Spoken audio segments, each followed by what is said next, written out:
नमस्कार साथियों, लाया हूं एक ऐसा टॉपिक जिसके ऊपर बात करते हुए लोग अक्सर घबराते हैं। रेप।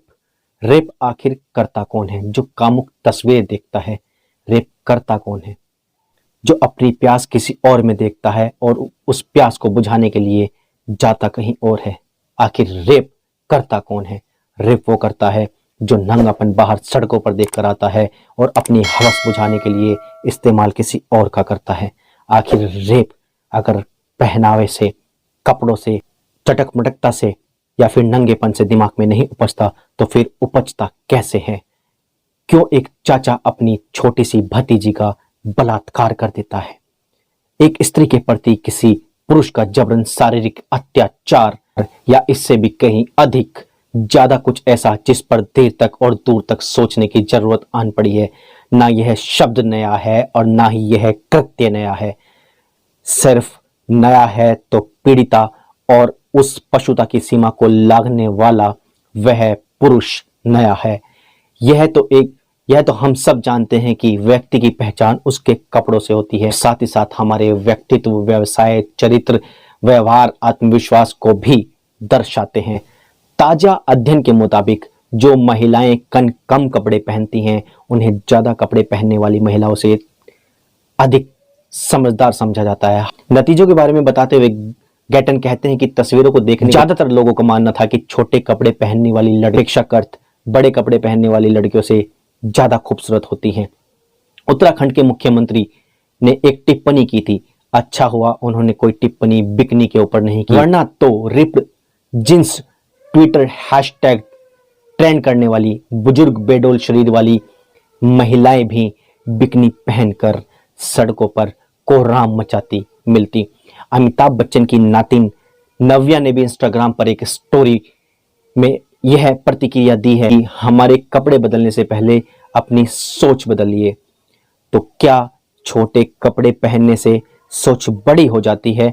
इन सब चीजों पर आज विचार करने की आवश्यकता आन पड़ी है। गुरुद्वारे के अंदर अगर जाएंगे तो वहां की एक मान्यता है कि अगर आप गुरुद्वारे के अंदर जा रहे हैं तो आपके सर के ऊपर रुमाल बंधा हुआ होना चाहिए, तभी आप गुरुद्वारे के अंदर प्रवेश करते हैं।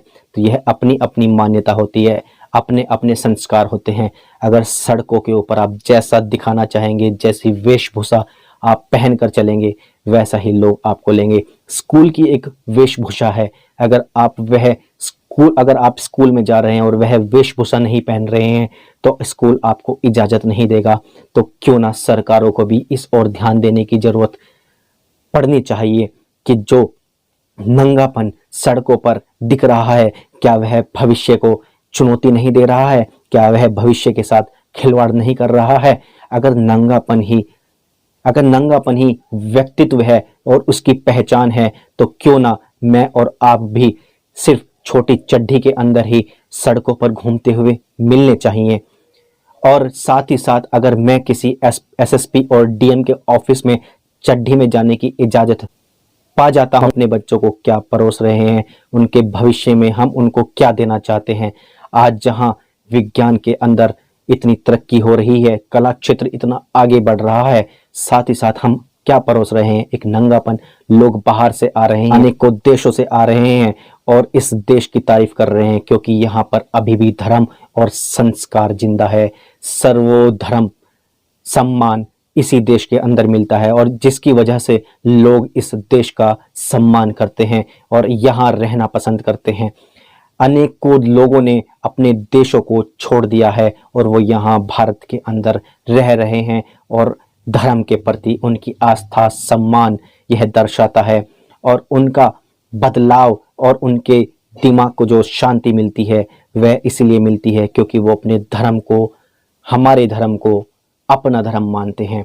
और आप देखना मथुरा, वृंदावन या जहाँ कहीं भी आप जाते हैं, देखना वहाँ की जो युवतियां हैं वह तो हमारे जो संस्कार हैं उसको अपना रही हैं और हमारा जो पहनावा है उसको अपना रही हैं। साड़ी पहन रही हैं, सूट पहन रही हैं और इतना सब कुछ कर रही हैं। लेकिन हमारे देश की लड़कियां, हमारा देश पाश्चात्य की ओर इतनी तेजी से बढ़ रहा है कि वो संस्कारों को कहीं भूलता जा रहा है। और यही कारण होगा एक दिन जब देश पिछड़ता हुआ नजर आएगा। अभी हरिद्वार के अंदर एक बाबा आए जो कि कैलिफोर्निया से थे, और उनका कहना था कि और देशों के अंदर, उनके खासकर उनके देश के अंदर 95% तक धर्म की अवमानना होना शुरू हो गया। भारत ही एक ऐसा देश है जहां पर अभी भी धर्म को मानते हैं, धर्म को पूजते हैं, ईश्वर में विश्वास रखते हैं। तो इन सब चीज़ों की ओर अब ध्यान देने की ज़रूरत पड़ चुकी है। अगर इस ओर ध्यान नहीं दिया गया तो हो सकता है आने वाले वक्त में हम भी उन्हीं देशों की तरह अपने संस्कारों को कहीं खो देंगे और संस्कारहीन हो जाएंगे। इसी के साथ मैं आपका अपना दोस्त विपुल माहेश्वरी अनुरागी। जय हिंद, जय भारत।